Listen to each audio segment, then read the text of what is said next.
नमस्कार दोस्तों, आप सभी का स्वागत है हमारे और आप सभी के चैनल फिल्मी जानकारी में। आज हम फिर से एक रोचक जानकारी लेके आपके सामने पेश हुए हैं। उम्मीद करते हैं आपको यह कहानी और जानकारी जरूर पसंद आएगी।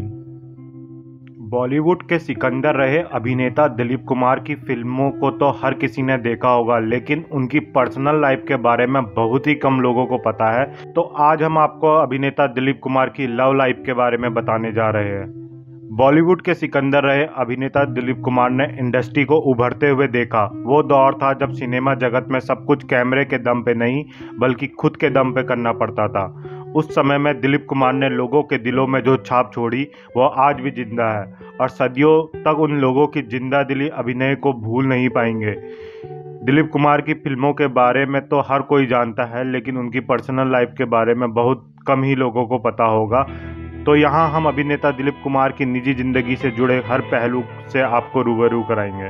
11 दिसंबर 1922 को पाकिस्तान के पेशावर में आयशा बेगम और लाला गुलाम सरवर खान के घर जन्मे दिलीप कुमार उर्फ यूसुफ खान का परिवार साल 1930 में पेशावर छोड़ के मुंबई रहने के लिए आ गया था।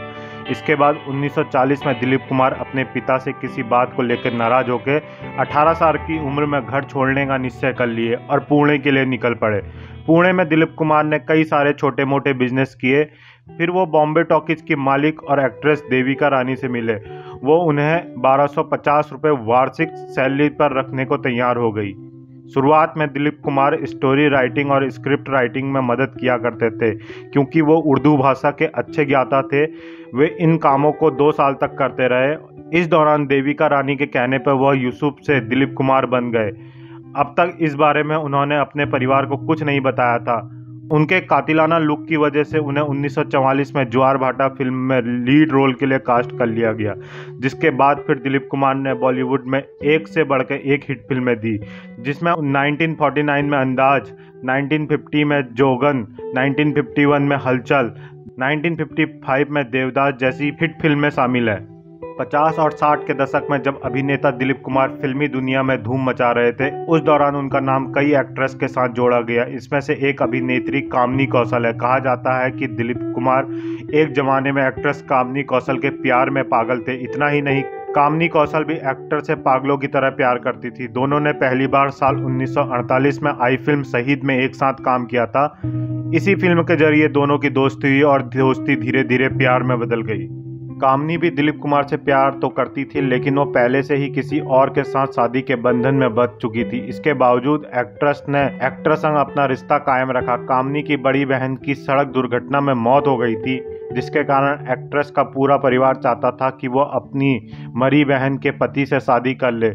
शुरुआती दिनों में कामिनी इस बात के लिए राजी नहीं हुई, लेकिन जैसे जैसे समय बीता तो वो अपनी बहन के बच्चों के खातिर अपने जीजा से शादी करने के लिए तैयार हो गई। कहा जाता है कि दिलीप कुमार और कामिनी के रिश्ते के बारे में एक्ट्रेस के भाई को पता चल गया था, तो उसने कामिनी को दिलीप से अलग होने की चेतावनी भी दी थी। इसके साथ ही उन्होंने दिलीप कुमार को मारने की धमकी भी दी थी।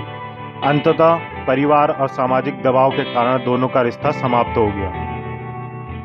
इसके बाद 1956 में दिलीप कुमार मधुबाला से मिले, जब उन्होंने अपनी फिल्म नया दौर साइन की और शूटिंग के कुछ ही हफ्तों में वह उनके प्यार में पड़ गए। फिल्म की शूटिंग खत्म होने के बाद दिलीप और मधुबाला ने शादी के बंधन में बंधने का फैसला किया, लेकिन एक्ट्रेस के पिता उनके रिश्ते के खिलाफ थे। इतना ही नहीं, उन्होंने मधुबाला को आउटडोर शूटिंग के लिए जाने से रोक दिया था, जिससे उनकी फिल्म नया दौर पूरी नहीं हो पाई थी। जबकि निर्माताओं ने मधुबाला और उनके पिता को अदालत तक घसीटा था। दिलीप के साथ उनके ब्रेकअप से पहले फिल्म का निर्माण फिर से शुरू नहीं हुआ था। दिलीप ने मधुबाला के सामने अपनी भावनाओं को कबूल किया था, लेकिन वह अपने पिता के खिलाफ नहीं जा सकी, जिसके कारण कपल का ब्रेकअप हो गया और दोनों हमेशा के लिए अलग हो गए। 5 दशक से अधिक के अपने करियर में दिलीप कुमार का नाम अपने सह कलाकारों वहीदा रहमान और वैजंती माला से भी जोड़ा गया था। कहा जाता है कि दिलीप कुमार किशोरावस्था में इतने हैंडसम थे कि लड़कियां उनकी एक झलक पाने के लिए घंटों इंतजार करती थी। दिलीप कुमार की कातिलाना लुक को देख के सायरा बानो 12 साल की उम्र में ही उनसे प्यार करने लगी थी। वो अक्सर अपनी मां के साथ दिलीप कुमार की फिल्म देखने जाया करती थी। कहते हैं बस यहीं से सायरा बानो के मन में दिलीप कुमार को अपना बना लिया था। वक्त के साथ साथ वो उनके नाम के सपने भी बुनने लगी थी। वह 16 साल की थी जब 1960 में दिलीप कुमार की सुपरहिट फिल्म मुगले आजम का पहला प्रीमियर मुंबई के प्रसिद्ध मराठा मंदिर मूवी हॉल में आयोजित किया गया था, जिसमें दिलीप कुमार आने वाले थे। जब सायरा बानो को इसकी सूचना मिली तो उन्होंने पसंदीदा नायक की एक झलक पाने की उम्मीद में वह इस शो में पहुंच गई, मगर अफसोस कि कुछ कारणों से दिलीप कुमार इस समारोह का हिस्सा नहीं बन सके और सायरा के चेहरे पर मायूसी छा गई। उन्हें लगने लगा कि शायद वह दिलीप कुमार से कभी मिल ही नहीं पाएगी। खैर, कहते हैं ना, प्यार अपना रास्ता खुद ही बना लेता है। बस इसी के बाद से सायरा ने अपने प्यार से मिलने के लिए इंडस्ट्री की राह पकड़ ली ताकि वो दिलीप कुमार से शादी कर सके। मां की मदद से उन्होंने इस रास्ते पर चलना शुरू कर दिया। जल्द ही उन्हें शम्मी कपूर जैसे बड़े स्टार के साथ एक फिल्म में काम करने का मौका मिला। आगे चल के उनकी मुलाकात एक दिन दिलीप साहब से हुई। जब सायरा को सुपरस्टार की पहली झलक मिली तो सब कुछ भूल के वो उन्हें एकटक निहारती रही। उस पहली मुलाकात को याद करते हुए उन्होंने एक इंटरव्यू में कहा था, जब वह मुझे देख के मुस्कुराए और उन्होंने मुझ पे कमेंट किया कि मैं एक सुंदर लड़की हूँ, तो मैं महसूस कर सकती थी कि उस समय कितनी खुश थी। मैं अपने भीतर ये सोच रही थी कि मैं उनकी पत्नी बनने जा रही हूँ। दिलीप कुमार और सायरा बानो को करीब लाने में सायरा की मां और अभिनेत्री रही नसीम बानो की अहम भूमिका रही। नसीम बानो ने ही सबसे पहले दिलीप कुमार से कहा था कि वो सायरा बानो से रिश्ते के बारे में बातचीत करे। इतना ही नहीं, दिलीप कुमार ने सायरा बानो को शादी करने के लिए प्रपोज भी कर दिया और आखिरकार 11 अक्टूबर 1966 को दिलीप कुमार और सायरा बानो एक दूसरे से शादी के पवित्र बंधन में बंध गए। उस वक्त दिलीप कुमार की उम्र 44 साल थी और सायरा बानो सिर्फ 22 साल की थी। शादी के बाद इस कपल के कई विरोधियों को लगा कि यह रिश्ता जल्द ही टूट जाएगा। उनका मानना था कि दंपत्ति के बीच उम्र का फासला उनकी शादी को सफल नहीं बना पाएगा। लेकिन 4 दशकों से अधिक समय से इस जोड़ी ने कठिन समय से गुजरने के बावजूद एक दूसरे का साथ नहीं छोड़ा। शादी के बाद सायरा बानो ने अपने फिल्मी करियर को जारी रखा, लेकिन साल 1976 तक उन्होंने इंडस्ट्री से विदाई ले ली और खुद को एक पत्नी और गृहिणी के रूप भूमिका में ढाल लिया।